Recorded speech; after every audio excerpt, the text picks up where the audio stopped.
Hello বন্ধুগণ, আমি সাধনা নতুন আরও একটা ঝাঁকানাকা রেসিপিতে তোমাদের সবাইকে স্বাগত জানাই। আজকে আমি তোমাদের সাথে লাল শাকের একটা দুর্দান্ত স্বাদের রেসিপি শেয়ার করব।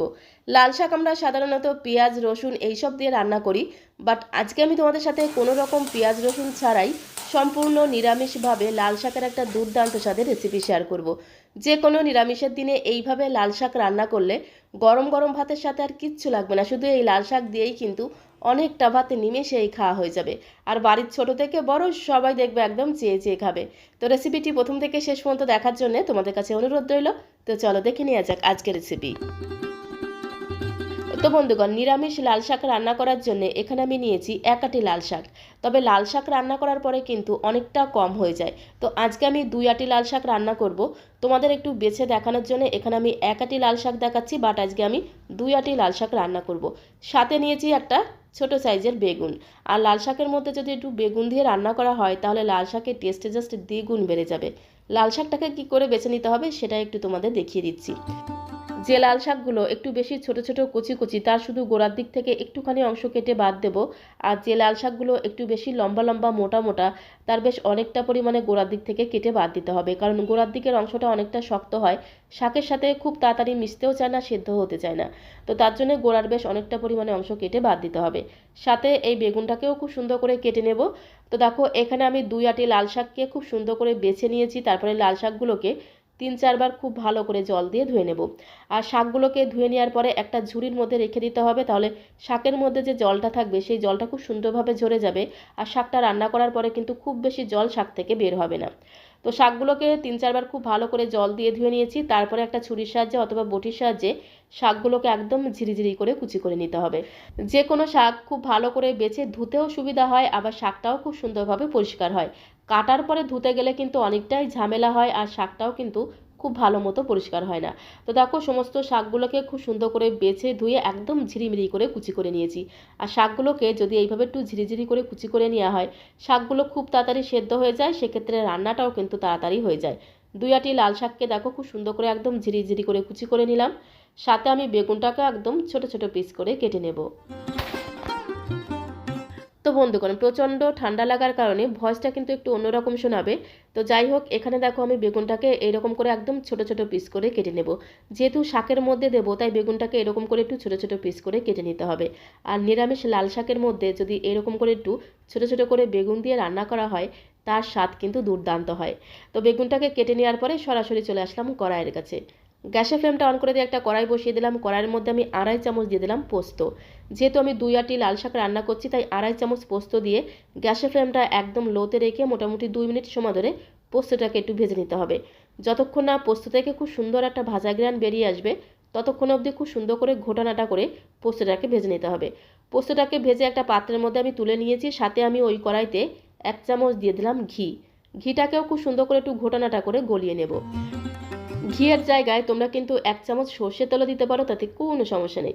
ঘিটাকে খুব ভালো করে গলিয়ে নেওয়ার পরে ঘিয়ের মধ্যে আমি 1 মুঠো ভর্তি করে দিয়ে দিলাম ভাজা চীনাবাদাম। ভাজা চীনাবাদামের জায়গায় তোমরা কাঁচা চীনাবাদামও দিতে পারো, তাতে কোনো সমস্যা নেই। এইভাবে একটু ঘি অথবা তেলের মধ্যে ভেজে নিলে বাদামগুলো খেতে কিন্তু দারুণ লাগবে। তো দেখো, গ্যাসের ফ্লেমটা একদম লোতে রেখে খুব সুন্দর করে ঘোটানাটা করে বাদামগুলোকে একটু হালকা লালচে করে ভেজে নিতে হবে। আর বাদামগুলোকে যদি একটুখানি ঘিয়ের মধ্যে ভাজা হয়, এই বাদামটা খেতে কিন্তু দারুণ লাগে। তো বাদামগুলোও ভাজা হয়ে গেছে, এখন একটা পাত্রের মধ্যে আমি তুলে নেব।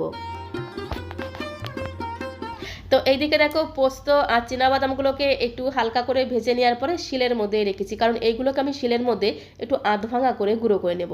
তারপরে ওই কড়াইতে আমি আরও 2 চামচ দিয়ে দিলাম সর্ষের তেল। তেলের মধ্যে আমি যে বেগুনটাকে একদম ছোট ছোট পিস করে কেটে রেখেছিলাম, বেগুনের পিসগুলোকে দিয়ে দেবো। তারপরে গ্যাসের ফ্লেমটা মিডিয়ামে রেখে বেগুনগুলোকে একদম লাল লাল করে ভেজে নিতে হবে। বেগুনগুলোকে দিয়ে খুব সুন্দর করে একটু ঘোটানাটা করে মিশিয়ে নেব। তারপরে আমি এর মধ্যে সামান্য পরিমাণে একটু লবণ আর একটু হলুদ গুঁড়ো দিয়ে বেগুনগুলোকে একটু লালচে করে ভেজে নিতে হবে। আর বেগুন যদি একটু লালচে করে ভেজে নেওয়া হয়, বেগুনটা খেতেও কিন্তু দারুণ লাগে। সাথে সাথে বেগুনটা ভাজতে ভাজতেই কিন্তু পুরোপুরি নরম হয়ে যাবে। তো সামান্য পরিমাণে লবণ আর হলুদ গুঁড়ো দিয়ে গ্যাসের ফ্লেমটা মিডিয়ামে রেখে বেগুনটাকে দেখো একদম লাল লাল করে ভেজে নিয়েছি। এখন একটা পাত্রের মধ্যে আমি তুলে নেব।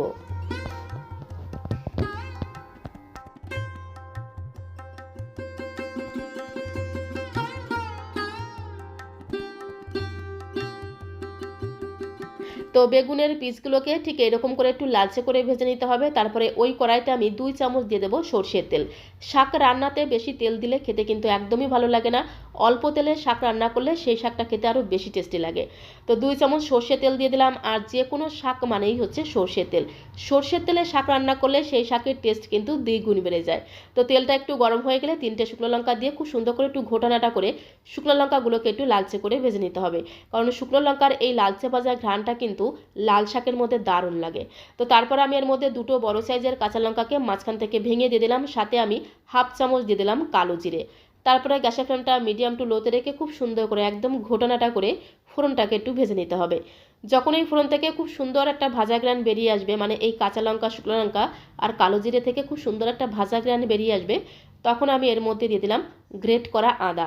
এখানে আমি 1/2 ইঞ্চি মতো আদাকে একটু গ্রেট করে রেখেছিলাম। আর আদাটাকে দিয়ে খুব ভালো করে একটু ঘোটানাটা করে মিশিয়ে নিয়েই সাথে সাথে আমি এর মধ্যে দিয়ে দেবো আগে থেকে ঝিরিঝিরি করে কুচি করে রাখা লাল শাকগুলোকে।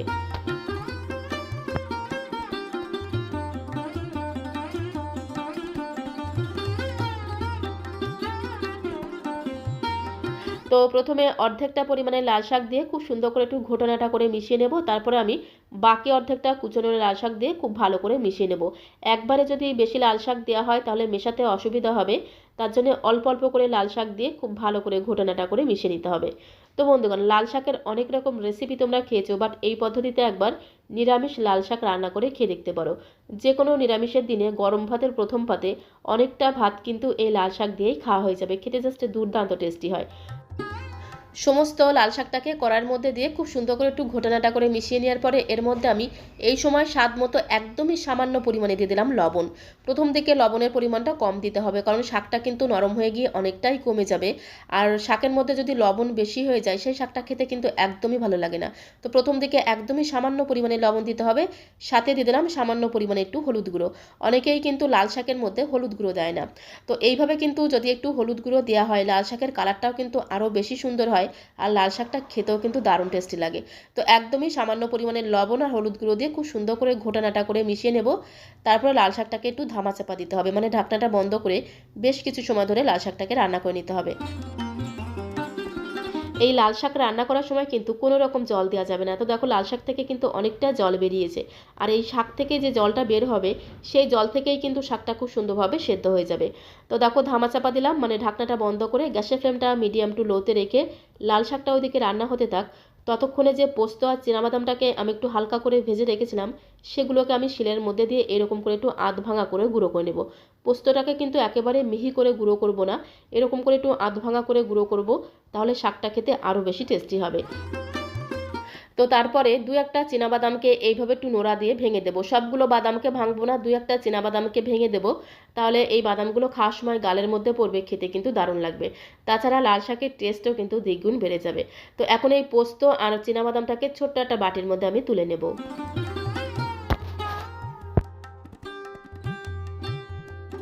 তো পোস্ত আর চিনাবাদামটাকে একটা বাটির মধ্যে আমি তুলে নিলাম। আর এদিকে দেখো, শাকটাও কিন্তু খুব সুন্দরভাবে সেদ্ধ হয়ে গিয়ে একেবারেই নরম হয়ে গেছে। তো এইভাবে মাঝখানে ঢাকনাটা তুলে তুলে কিন্তু একটু নাড়াচাড়া করে দিতে হবে, নাহলে আবার শাকটা তলা দিয়ে পুড়ে যাবে। আর শাকটা যদি তলা দিয়ে পুড়ে যায় খেতে কিন্তু একদমই ভালো লাগবে না। তো ঢাকনাটা তুলে এইভাবে খুন্তি দিয়ে খুব ভালো করে চেপে চেপে শাকটাকে মিশিয়ে নিতে হবে।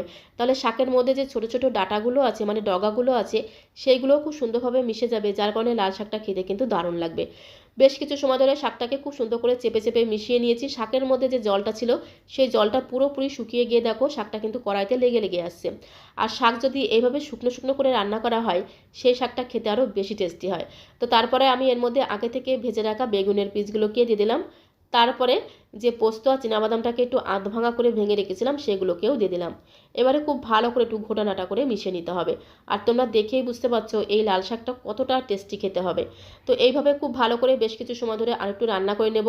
শাকটাকে একটু শুকনো শুকনো করে রান্না করব। যে কোনো শাক যদি একটু শুকনো শুকনো করে রান্না করা হয় তাহলে শাকের স্বাদ আর গন্ধ দ্বিগুণ বেড়ে যায়। শাকটাকে দেখো একদমই শুকনো শুকনো করে রান্না করে নিয়েছি। আর এই সময় একটু চেক করে দেখতে হবে নুন আর ঝালের পরিমাণটা ঠিকঠাক আছে কিনা। নুন ঝাল সবই একদম পারফেক্ট আছে। মনে হলো একটুখানি চিনি দিলে শাকের স্বাদ আরও দ্বিগুণ বেড়ে যাবে, তাই জাস্ট 1 চিমটির মতো একটু চিনি দিয়ে আবার একটু ধামা চাপা দেবো, মানে ঢাকনাটা বন্ধ করে মিনিট খানেক এইভাবে একটু রেখে দেবো যাতে চিনিটা একটু নরম হয়ে যায়। তো মিনিট খানেক রেখে দিয়েছিলাম, চিনিটাও খুব সুন্দরভাবে নরম হয়ে গেছে। আরও একবার খুব ভালো করে একটু ঘোটানাটা করে মিশিয়ে নেব।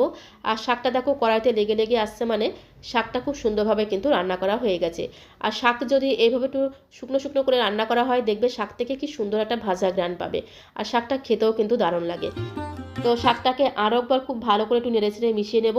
আর নামানোর আগে এই লাল শাকের মধ্যে আমি 1 চামচ ভর্তি করে দিয়ে দেবো ঘি। লাল শাকের সাথে ঘিয়ের কিন্তু দারুণ একটা বন্ধুত্ব আছে।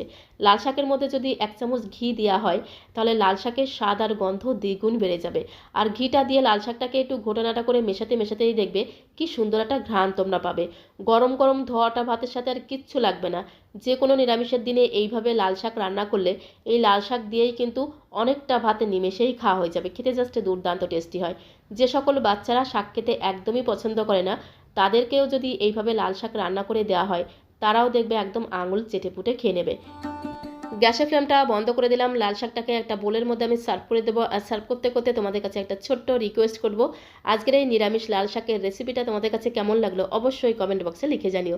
ভালো লাগলে একটা লাইক আর শেয়ার করে দেওয়ার অনুরোধ রইল। নতুন বন্ধু হয়ে থাকলে চ্যানেলটিকে সাবস্ক্রাইব করে দিয়ে পাশে থাকার অনুরোধ রইল।